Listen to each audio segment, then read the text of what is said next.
It's been a while since I did a roller breaks video, so I thought I'd do one to update it from 2022. Today we're going to be focusing on the intricacies of making a modern drum and bass roller break. It's all about subtleties here, and then talk about drum grooves such as tracks by Alex Perez, Halogenics, and Monty. Speaking of which, I'm going to be showing you a cool way to add grooves to your breaks at the 7-minute mark. By the way, my name is Stranger, and if you want to improve your music production and sound design, especially with drum and bass and dance music, then this channel is for you. So like this video and subscribe to this channel if you want to see more videos like these. Anyways, without further ado, let's get right into it.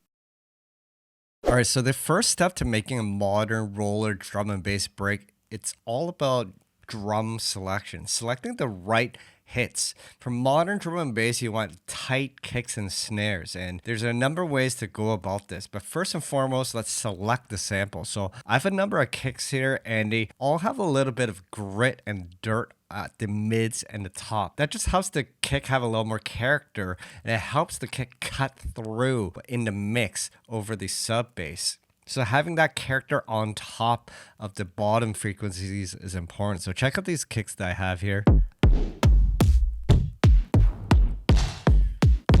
So notice they all have a bit of texture on top, and that's what we're looking for. So that texture cuts through in the mix, so you can hear the kick come through.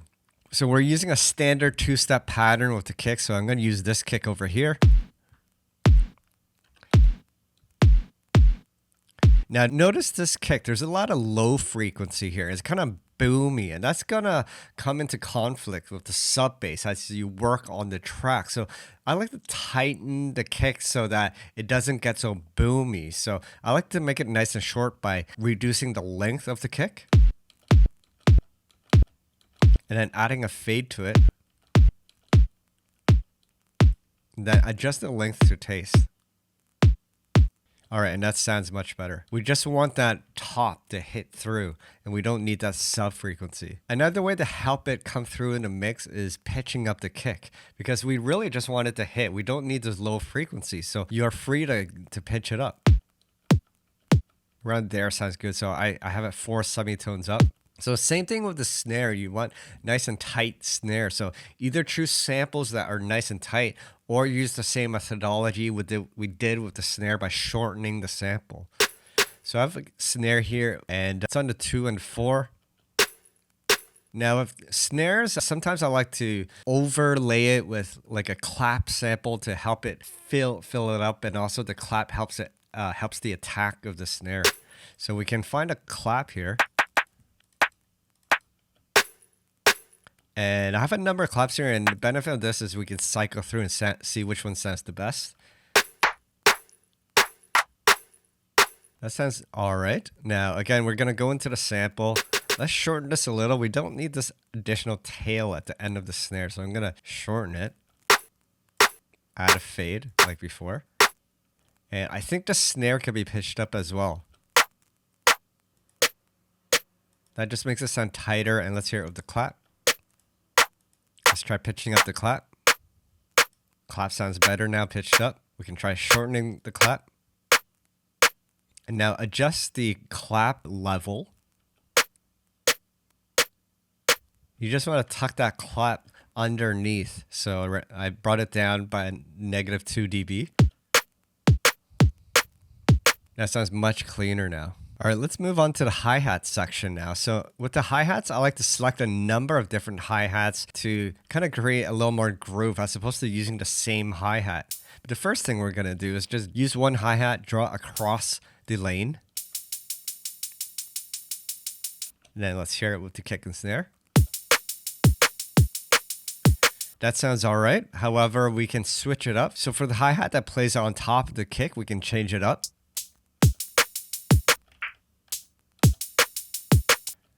And we can try experimenting with others as well.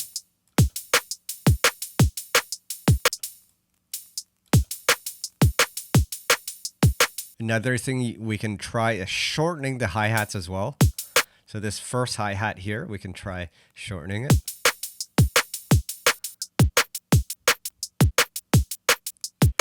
And it sounds a lot more closer to modern drum and bass. Okay, now we can add a ride on top, and rides help fill in that negative space in between the beats because rides tend to be longer. So I like to put rides on the quarter notes sometimes.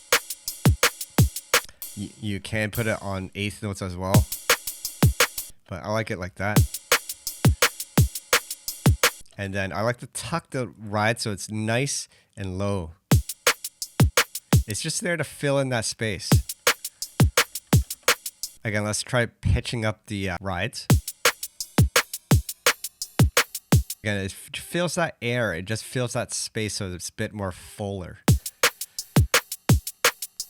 All right, and now we can add some ghost hits. And ghost hits help give the drum pattern a little more character, right? So good candidates for ghost hits are rim shots, like that. Also, snares can be used. You can also use other hi-hats for ghost hits. It's all about using these 16th note positions for the ghost hits. So a good placement would be here. Let's try the other one.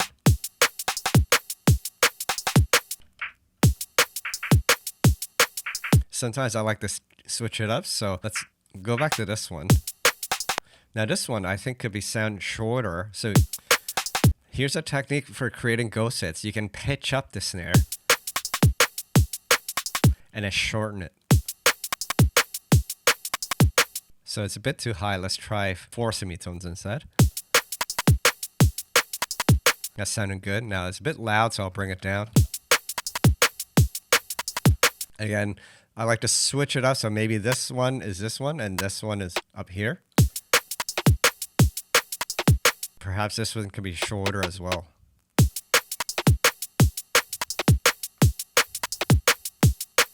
Okay, that's sounding much better.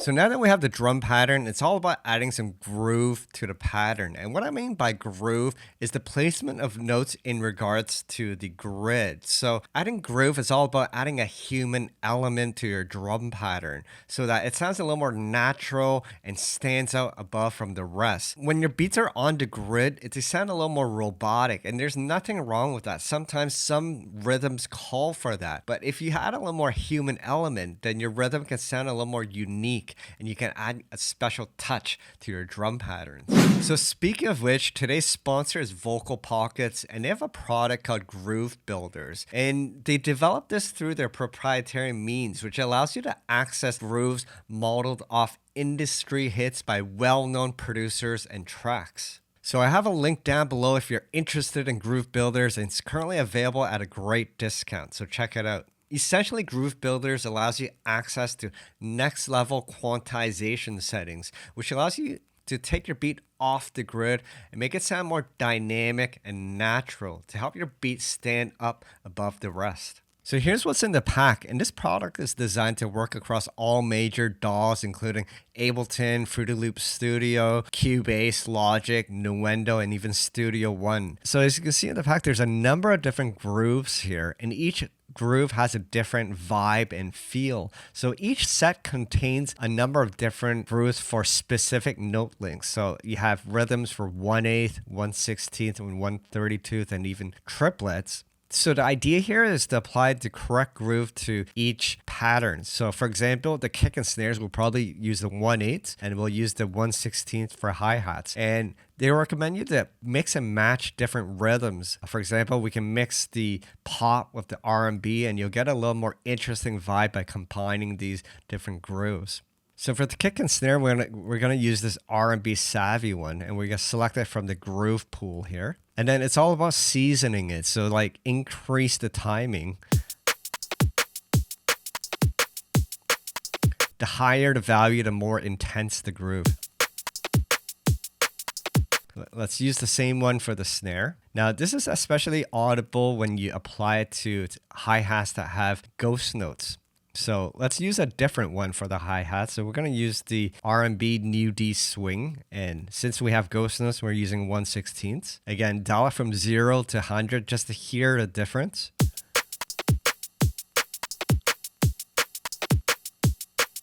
Now, I like my grooves a little more pronounced, so I have it at a higher value. However, you can use it a little more sparingly at lower values just for that subtle human feel. Now, you can actually hit commit here to see what's actually happening to the notes. So if I click on it, you'll see the ghost notes have moved. We can do the same with the snare. If we hit commit, you see the snares have delayed a bit. This is especially nice when you have hi-hats that are on the grid, but the snare is a bit delayed.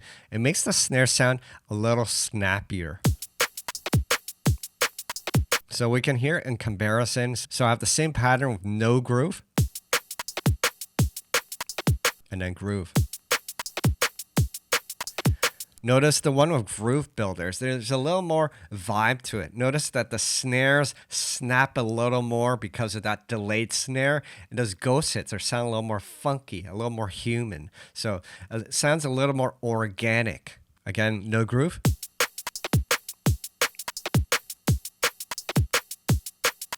A little more vibe in that beat. So additionally, with the Groove Builders pack, each grooves comes with what they call the VD4H, which is velocity settings designed for hi-hats. So for the hi-hat pattern, we can increase the velocity amount. And then if you hit commit, you'll see what happens to the velocity. So it fluctuates to allow the velocity to sound a little more human as well. And that adds another dimension of human groove to your pattern. Finally, they have a number of bonus grooves meant for drum and bass. And this is especially useful when you're designing fast shaker or tambourine patterns. So for example, here I have a fast shaker pattern with notes on the 16th. And right now it sounds very robotic, but let's apply the drum and bass pattern. Again, let's increase the velocity and timing.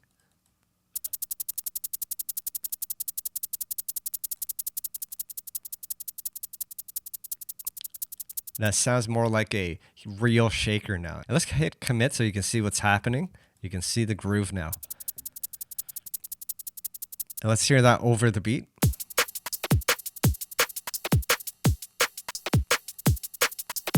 So this is especially nice for drum and bass because we want those fast shakers. So you might ask, why don't you just use the stock grooves with Ableton? So I have the same pattern here using Ableton's groove. So we can hear it in comparison. So let's start with the one with no groove. Here's the standard. Here's Ableton. And here's Groove Builders. So I find that the stock grooves in Ableton are a slightly little more robotic, whereas Groove Builders has a bit of an edge in terms of the human element. So by adding Groove Builders, you can get a more natural feel and add a signature touch to your drum patterns. So this is especially funky when you try this with a multi-sample drum instrument, such as Addictive Drums. So I have some hi-hats using Addictive Drums here. And I'm using vocal pockets again. And if you commit to it, you notice that the velocity settings are changed here. So here's the straight pattern, so you can hear it first.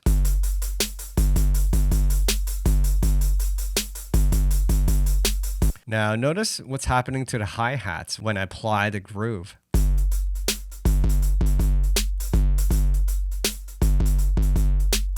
Since we have varying velocity, it triggers different samples in my multi-sample drum instrument. So this makes it even more human. So this is a cool way to apply this groove as well. So if you're interested in grabbing Groove Builders, you can check it down in the link below. It's currently available at a great discount, so I encourage you guys to check it out.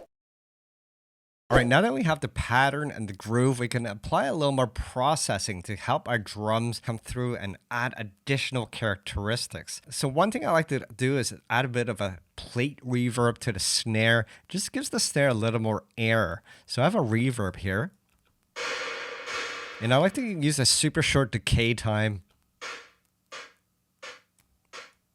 And then just bring the dry wet so it's nice and subtle, like 5% or even less.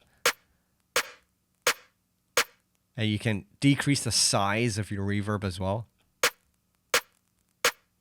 I'm just going to increase it so you can hear the actual effect.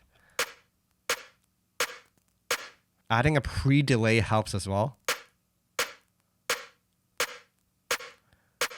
It just makes that reverb bounce after the transient, the snare. It gives space for that snare to hit before it comes in. And then you can shave some of the high end from that reverb.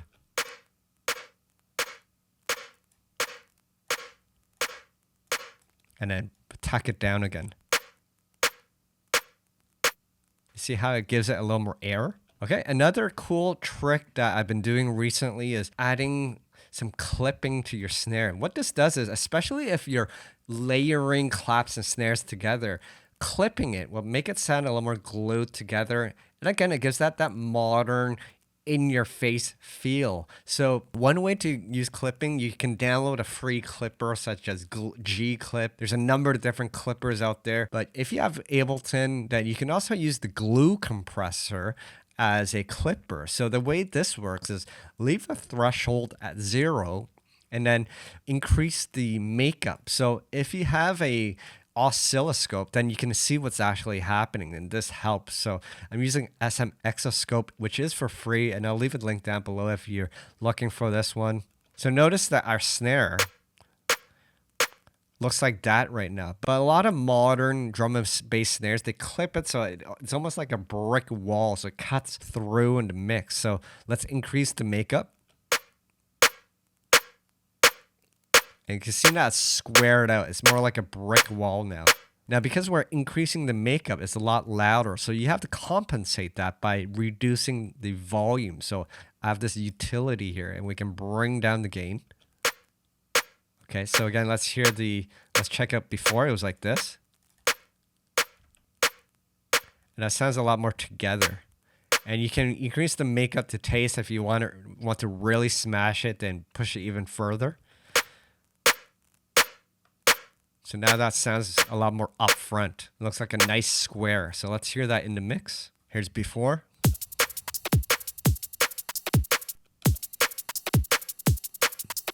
So the snare sounds a lot more together with the clipping. You can also apply the same process to the kick as well. So the kick matches the snare. So I can just copy the glue, the utility to the kick. And we can check out the before and after.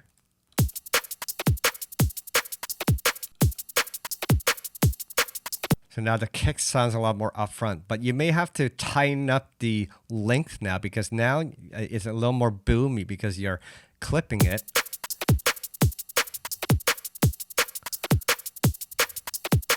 And that sounds a lot better. So here's another cool trick you can do with a snare. So I have an audio track here, and I'm going to link the external input from the snare. I'm going to record the snare. So I have the snare recording here, and then I'm going to go back into the drum rack for the snare. And I'm going to pull that recording into one of the pads here. And we don't need this audio track anymore. So we just need this first snare here. So we can bring the sample endpoint up to here. And then we can crop the sample. Now I'm going to switch this to sampler. So now I can hit on this reverse button. Essentially what this is going to do is we're going to play the reverse snare. So it swoops into the forward playing snare. So going back into the snare pattern, I have this playing here. And it plays all the way up to the beginning of the snare here. So this note here. Now just make sure that there's no amplitude release because you want that reverse to end as the note ends. So bring the release all the way down. And then adjust the end point so it reaches the tail of that reverse snare.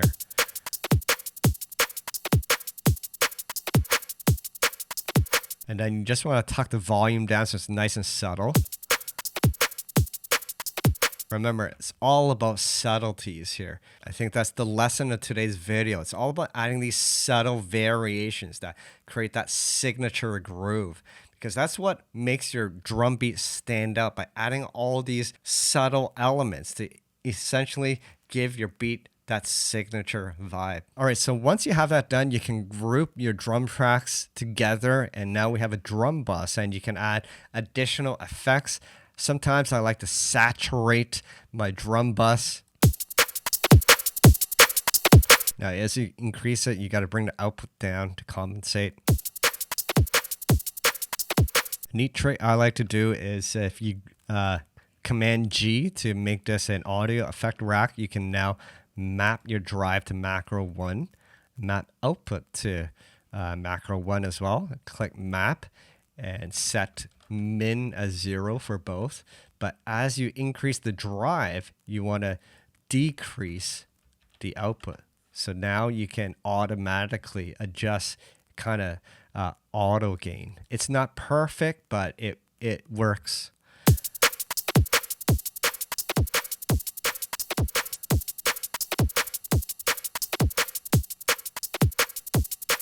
I just love how that saturation crunches the bottom end of that kick with the high frequencies. And you can try the different algorithms.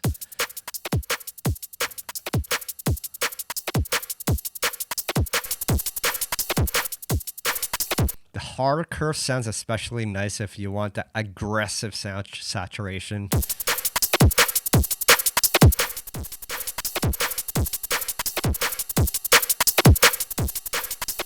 But the soft sine also sounds nice.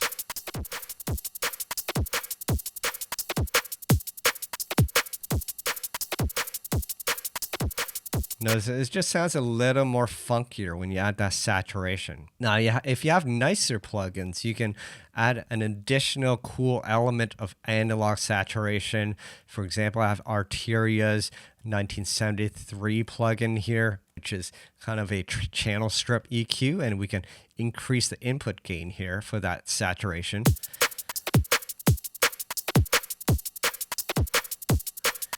And there's different algorithms here. Let's increase the high frequencies.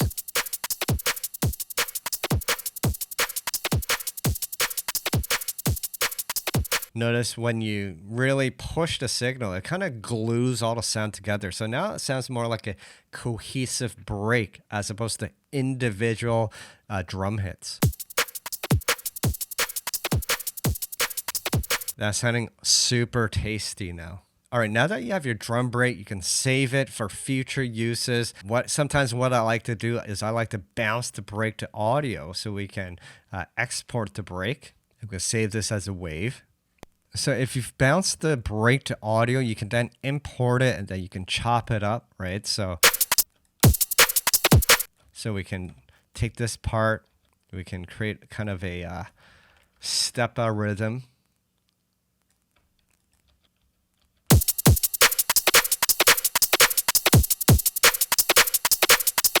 And that sounds super funky. So now we have the drum rhythm. Let's hear it with some bass so we can hear everything in context.